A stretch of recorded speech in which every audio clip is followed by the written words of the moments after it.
Feliz sábado a todos. Vamos aproveitar os momentos, que temos ainda pela frente e vamos compartilhar um pouco a palavra de Deus. E como foi já anunciado, o tema julgamento. E o irmão Manuel foi feliz em dizer, ninguém quer ser ninguém, Quantos aqui já assistiram o julgamento? Nem todos, Talvez, às vezes não pessoalmente, mas através de um filme, Acho que todos já chegamos a ver, Uma cena de julgamento, não é mesmo? E para que haja um julgamento normal, é preciso que haja alguns personagens, não é isso? Nós precisamos ali que exista, em primeiro lugar, o quê?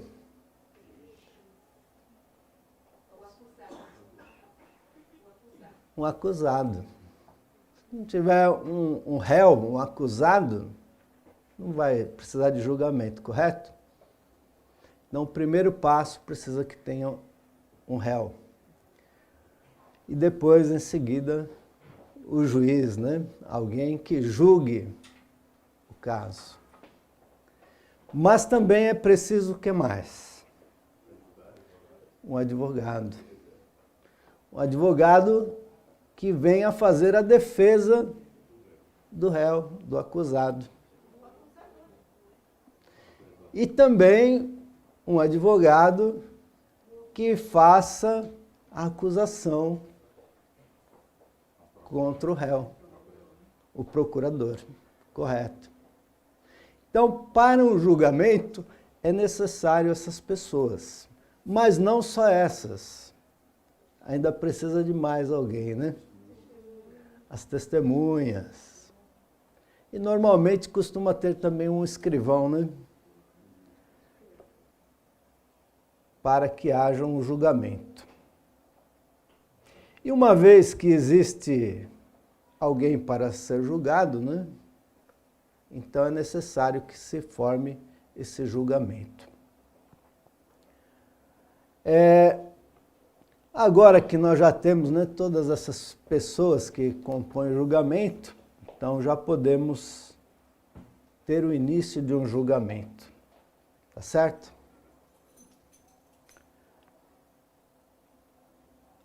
Muitas vezes, nós somos tentados a julgar.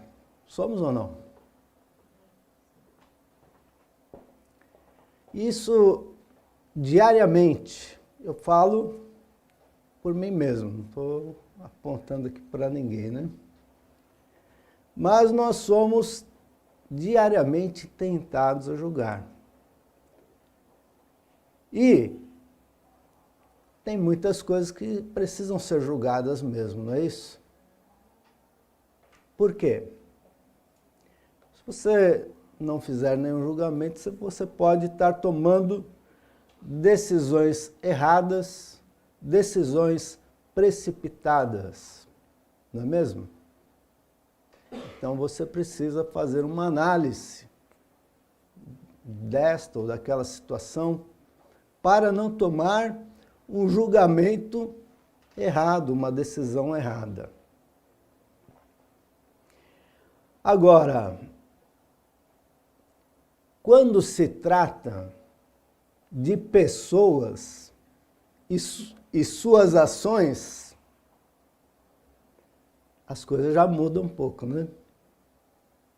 Aliás, já mudam bastante quando se trata de julgar pessoas.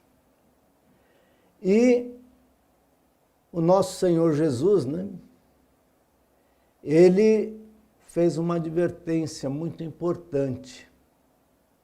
Os irmãos lembram qual foi a advertência que ele fez? Foi lido, Em Mateus capítulo 7, verso 1. Não julgueis, para que não sejais julgados. Interessante também, né, que alguém para julgar,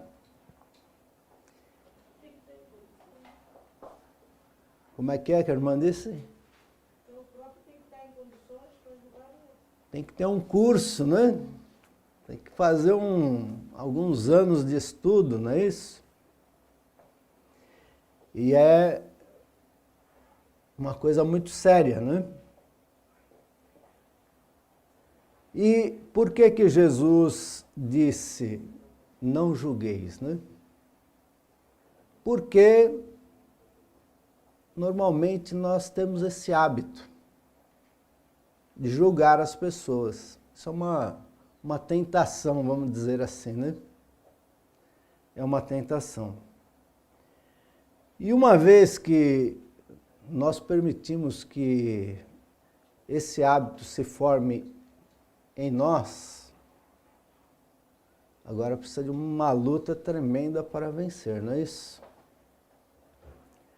Nós precisamos ter muito cuidado para não nutrirmos esse hábito de julgamento, de julgar, especialmente as pessoas, né?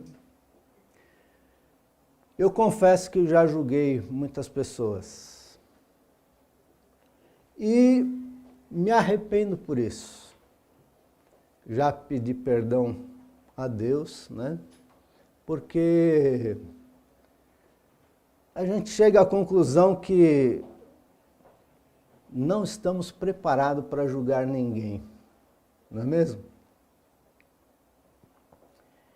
E é interessante que quando isso acontece, né, de julgarmos alguém, é porque nós vimos algo que nos desperta essa atitude, não é mesmo?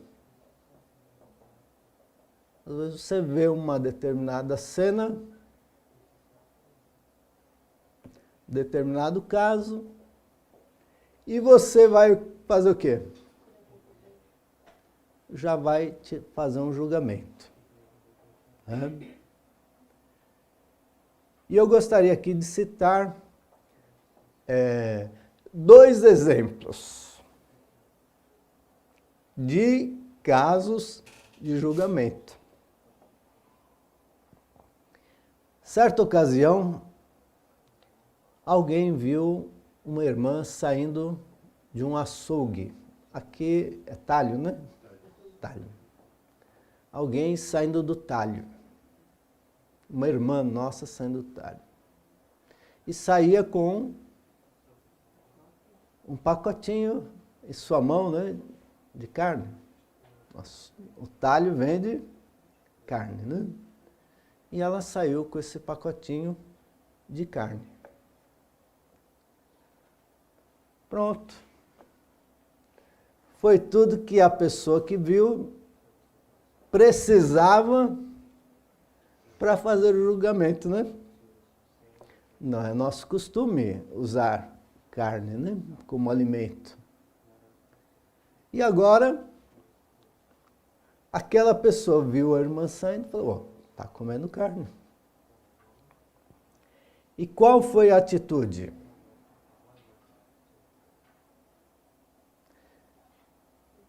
Quem viu se dirigiu à comissão da igreja e fez a denúncia. Olha, a irmã fulano está comendo carne. Irmão, poxa, mas será possível que é isso? Né? E agora então começar a ser dados os passos que já deveria ter sido dado desde o princípio. Ou seja, aquela pessoa foi chamada e foi questionada, né, a respeito daquele acontecimento.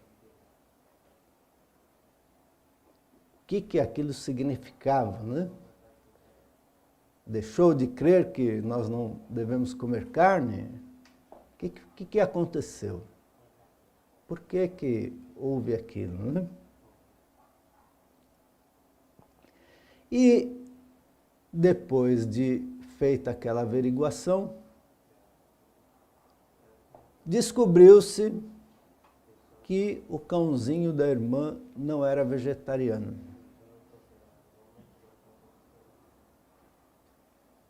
A irmã era, mas o cãozinho não. E ela comprou aquele alimento para o seu animalzinho. E se a pessoa tivesse seguido o conselho, né, que as Escrituras nos dá, não teria acontecido isso. Parece engraçado, né? Parece engraçado. Mas se nós nos colocarmos no lugar da irmã, não é nada engraçado, né? Você ser chamado para uma comissão porque estava fazendo algo que não deveria, né? E agora eu gostaria de também trazer aqui o verso de Gálatas 6, verso 1, que é o conselho que é dado para nós quando nós vimos ou vemos alguém que consideramos em erro. Gálatas 6, verso 1 diz assim: Irmãos, se um homem chegar a ser surpreendido em algum delito, vós que sois espirituais, corrigi o tal com espírito de mansidão, e olhai por ti mesmo, para que também tu não sejas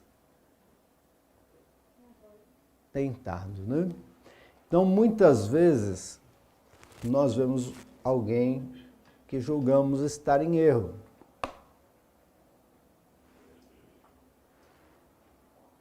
Com que espírito devemos nos dirigir à pessoa? O espírito de mansidão.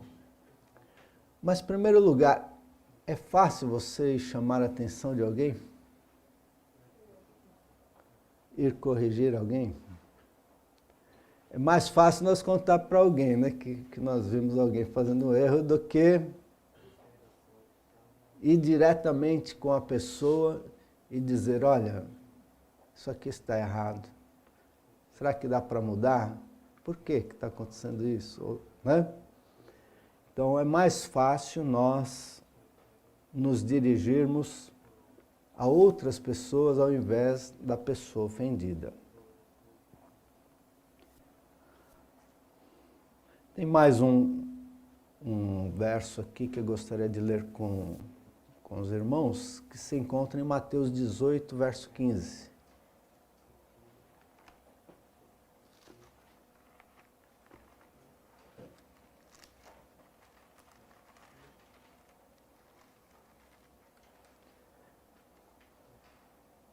Que são as palavras de Jesus, né?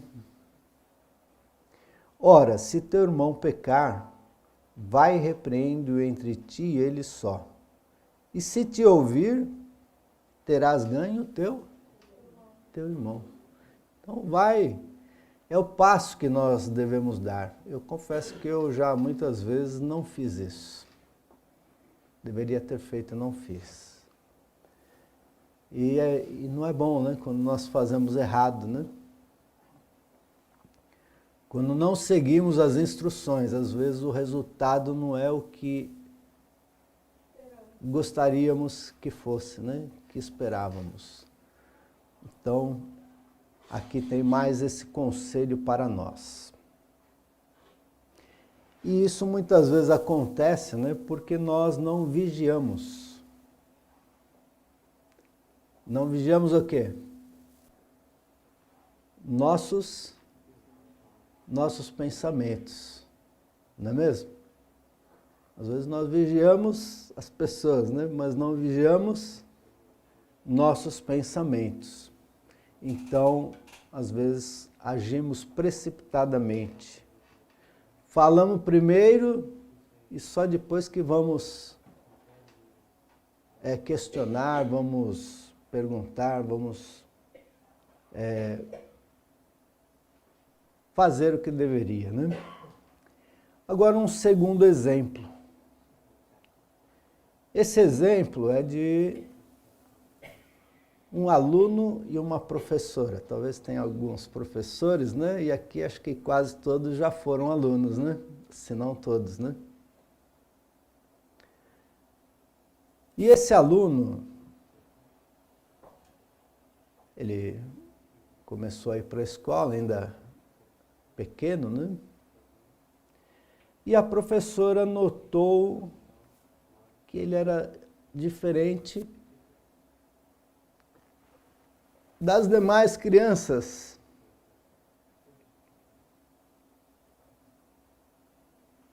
E ela começou agora a fazer algumas tentativas para que aquela criança fosse normal, igual às demais, né?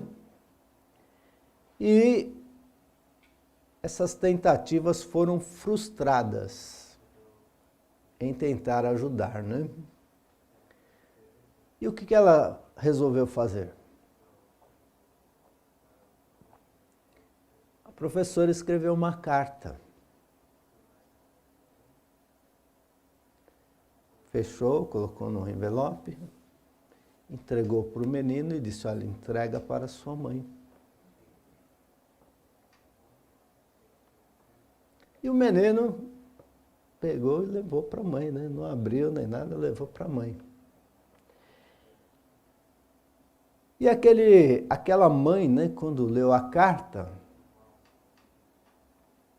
sentiu uma tristeza, né? Porque o que estava escrito na carta, né? Mas era uma mulher sábia, né? E o filho falou, mãe, o que está escrito na carta? E ela disse para o seu filho, olha, está escrito que você é um menino muito especial, muito inteligente, que você vai ser uma grande pessoa, vai se destacar na vida, vai ser alguém maravilhoso. E, de fato, esse menino cresceu, se desenvolveu e se tornou alguém importante, útil para a sociedade. Todos vocês já ouviram falar dele. Ele inventou a lâmpada. Thomas Edison foi esse menino. E passou algum tempo, a mãe dele, né, envelheceu e faleceu. Ele tinha um grande carinho pela mãe e agora começou a olhar as coisas dela, né? E o que ele encontrou? A carta. Aquela carta, né? Sabe o que estava escrito lá?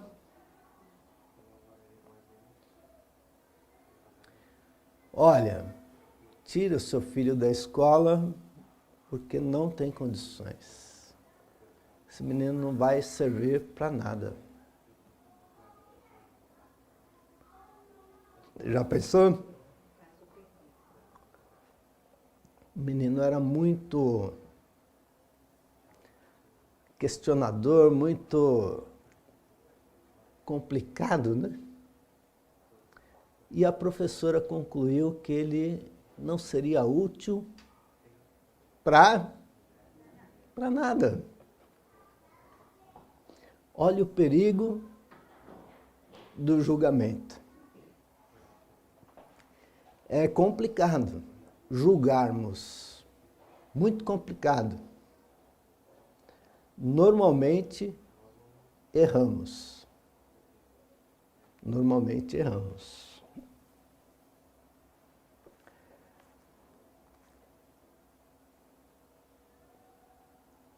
E nós podemos aqui nesses dois exemplos, né, aprender, né, que não devemos julgar, né? Já temos a advertência do nosso Salvador, né? Mas com esses dois exemplos, nós podemos aprender que, de fato, não devemos julgar.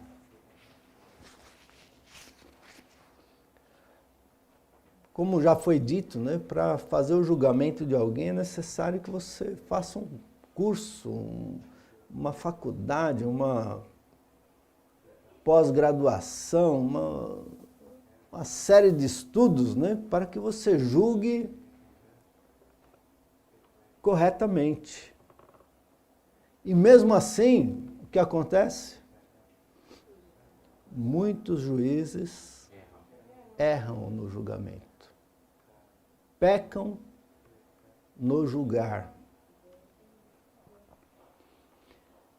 Achei muito interessante, né, também o que está escrito nesse livrinho aqui que vocês devem conhecer, né?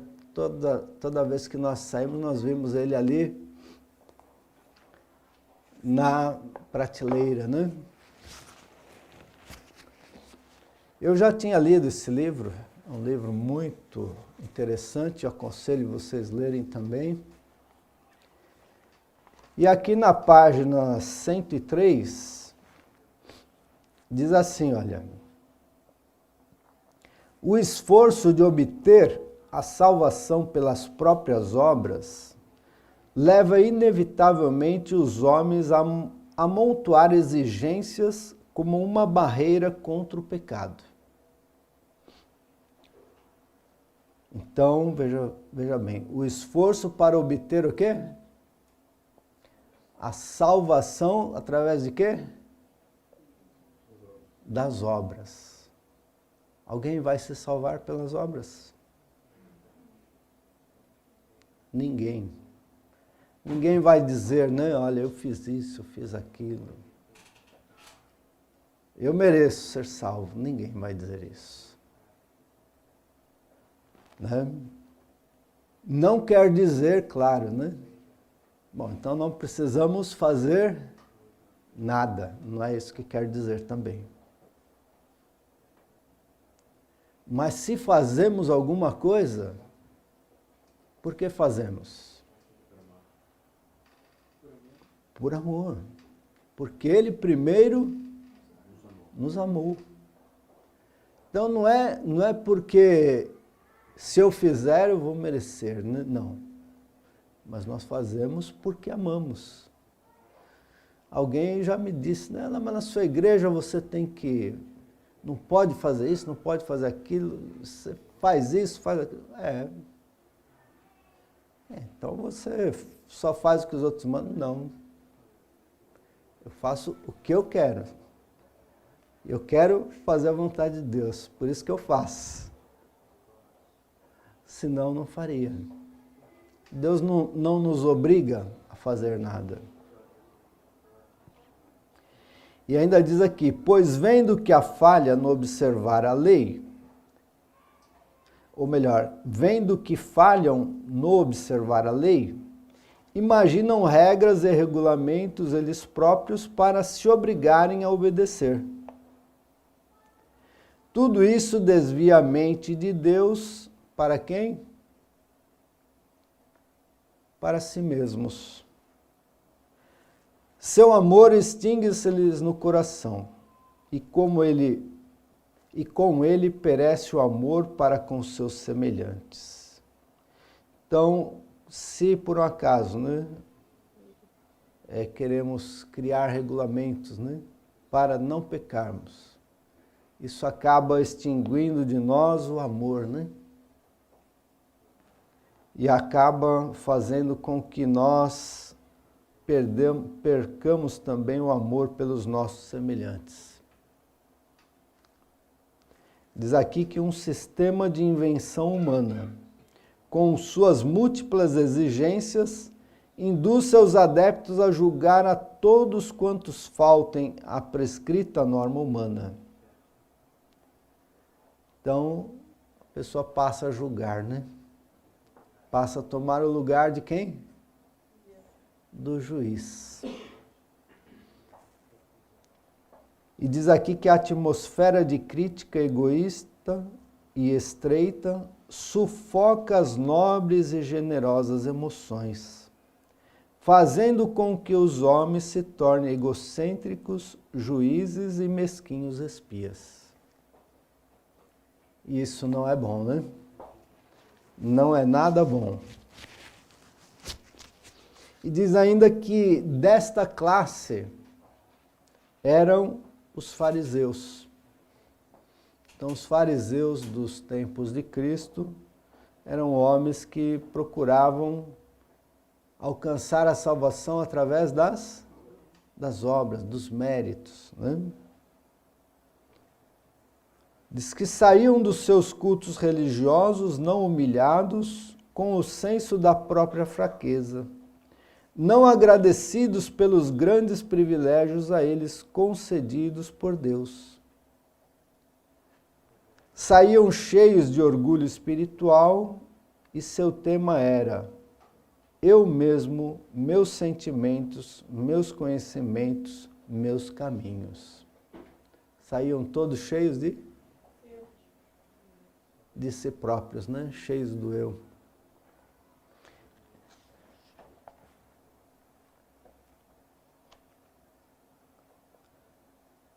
E diz ainda que o povo partilhava em grande parte do mesmo espírito dos fariseus. Então o povo também seguia, né, esse espírito. Ou seja, diz aqui que penetrava os domínios da consciência e julgando-se uns aos outros em assuntos que diziam respeito à alma e Deus somente. Então tem coisas que só pertencem à pessoa e a Deus. Só Deus pode julgar. E foi com referência a esse espírito e prática, né, tanto dos fariseus como do povo, que Jesus disse: não julgueis para que não sejais julgados.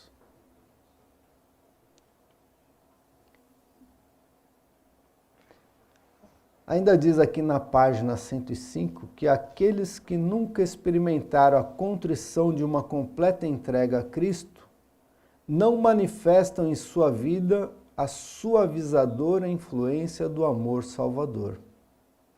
Representam mal o brando, cortês espírito do Evangelho e ferem almas preciosas por quem Cristo morreu.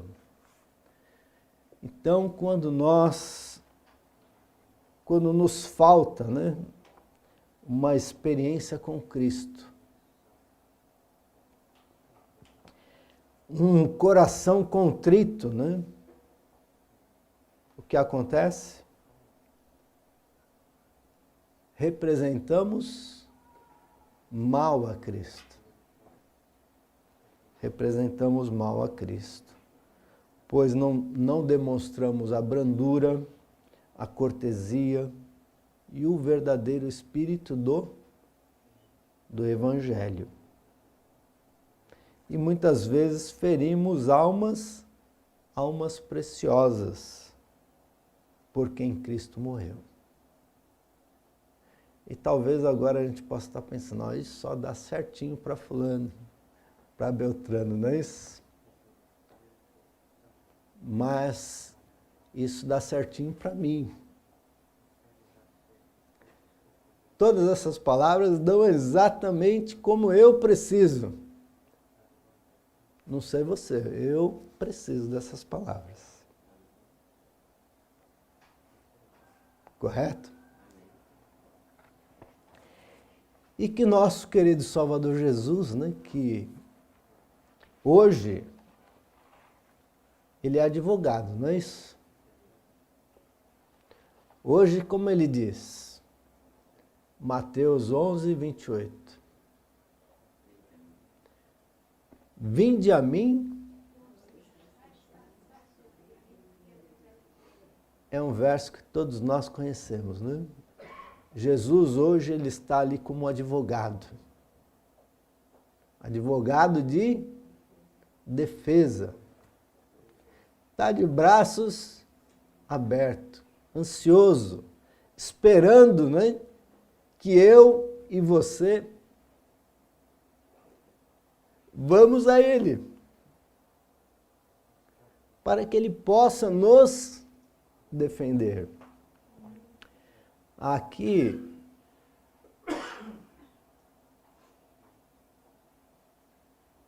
nas Escrituras, né?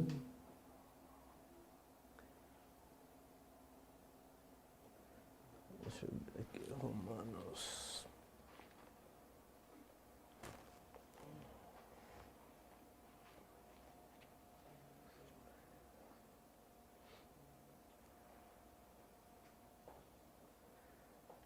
Diz assim, olha, Romanos capítulo 14, verso 10.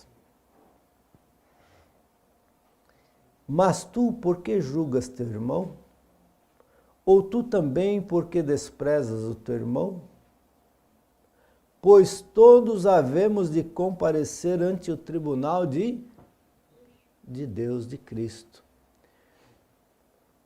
Então, todos nós, sem exceção, precisamos de um advogado de defesa. Todos, sem exceção, precisamos. Não é mesmo? E hoje, esse advogado está à disposição. Está pronto, ele está chamando, ó, vinde. Né? Mas está chegando a hora, né, em que ele vai tirar essa veste de advogado e vai vestir a veste de juiz. E quando ele fizer isso, aí já vai ser tarde, né? Quem o nomeou para ser seu advogado, maravilha, né? Porque ele vai apresentar o seu sangue em nosso favor. Mas quem não se valeu do advogado? Agora vem então as consequências, né? Eu não quero assustar ninguém aqui, viu, irmãos? Essa mensagem não é para isso, mas é para nós estarmos atentos. O irmão Manuel comentou aqui na lição, né, que o diabo, nosso adversário, ele anda bramando, né? Ele não quer pagar a minha culpa, nem a sua. Ele quer que cada um se vire com seus problemas, não é isso? E ele procura, instante após instante, nos levar a pecar, de uma forma ou de outra. Então nós precisamos estar atentos. Exatamente. E ele é que é o advogado de acusação, não é isso? É ele que está diariamente apontando as minhas falhas, as nossas falhas diante de Deus. Que Deus nos ajude, né? Nos dê um coração arrependido, um coração humilde, para reconhecermos, né? É difícil a gente falar, poxa, eu errei, né? Não é difícil? E você sabia que foi por essa razão que Lúcifer foi expulso do céu? Porque ele cometeu tantos erros, né? Que chegou o momento que ele se deu conta de que, de fato, ele havia errado, que ele devia voltar atrás. Mas o orgulho, o que fez com ele? Impediu. Ele não, agora eu vou me humilhar, confessar, falar tudo isso. Não vou. E seguiu em frente. mas que, pela graça de Jesus, não seja o caso de nenhum de nós, né? Que nós possamos ser humildes, aprender com Jesus, que é manso e humilde de coração, né? E confessarmos nossos erros, nossos pecados. Jesus é o nosso advogado e Ele está de braços abertos para nos defender. Que nós possamos ter essa fé maravilhosa. Amém?